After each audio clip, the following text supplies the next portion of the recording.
Shalom teman-teman. Ya, bacaan kita kali ini terdapat dalam Lukas 21 ayat 1 sampai 4. Ketika Yesus mengangkat mukanya, ia melihat orang-orang kaya memasukkan persembahan mereka ke dalam peti persembahan. Ia melihat juga seorang janda miskin memasukkan 2 peser ke dalam peti itu. Lalu ia berkata, "Aku berkata kepadamu, sesungguhnya janda miskin ini memberi lebih banyak daripada semua orang itu. Sebab mereka semua memberi persembahannya dari kelimpahannya, tetapi janda ini memberi dari kekurangannya, bahkan ia memberi seluruh dari nafkahnya." Ya, jadi bacaan tadi adalah pengantar kita pada perenungan yang memotivasi berikut ini. Dan yang kita bahas kali ini adalah kamu hanya sedang dibentuk. Semua orang tentunya takut miskin, takut susah. Tapi kali ini Yesus membuktikan bahwa orang miskinlah yang persembahannya diterima. Loh, kenapa? Orang miskin itu tulus. Ia memberi semua, bukan setengah-setengah. Bukan hanya dalam bacaan firman Tuhan ini, realitas sekarang pun begitu. Orang miskin, jika ada saudaranya yang kaya mampir ke rumahnya, ia dengan tidak banyak berpikir langsung menyediakan yang terbaik untuk saudaranya itu. Tapi, jika terjadi sebaliknya, yang miskin ke rumah si kaya, si miskin pulang pun si kaya akan memilih barang yang mungkin tidak diperlukan lagi sebagai hadiah untuk saudara miskinnya.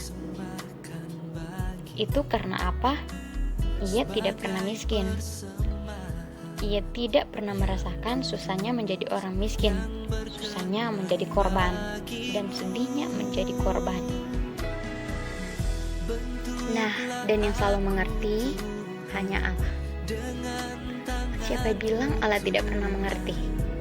Allah paham kok. Allah juga tahu. Kenapa?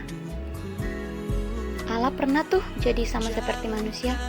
Nah, Allah juga membuktikan cinta kasih-Nya bahwa Ia sebenarnya paham akan keberadaan kita dengan cara Allah turut mengalami, Allah turut merasakan betapa sengsara jadi manusia.